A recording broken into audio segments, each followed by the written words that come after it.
Hello good people of the internet. You guys, you are amazing. You are subscribing to our channel, you are commenting, and you are doing everything that is needed. Muruguti supporter guys, murugu subscriber. I want nopa kutenda kukuru. And don't forget to advertise your business with us. Munongoti bata tutase tukitrai munyati wacho, tukitrai mudiginyira wacho wezvinenge zvichipisa. Saka guys, pane latest yandauya nayo nhasi and toda kuti muone, saka sikada kunyanya kupedza nguva kana uri munyowani. Don't forget to join our family, and our family is growing, and ari pano hatitukane, tingori murudo. Thank you. Ndisinganyanya kupedza nguva, watch the latest.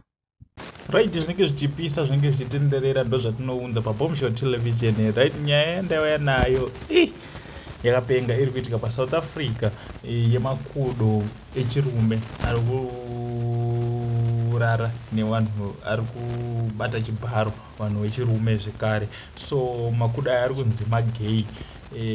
So far ari kunzi abata varume 4 paJoza paSouth Africa. Saka pakaipa ndo zvikuitika. Makudo akubuda musango achienda notsvaga vanhu vechirume, iwo ari echirume.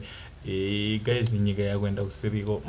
Pakaipa ichi ndachiona chikandiremera, ndikati ndingaimboiswere mafanzi eBombshell Television vasina kutase, vasina kuchiwana, vasina kuchinzwa. Ndonyaya iripo, ndonyaya iri kutenderera.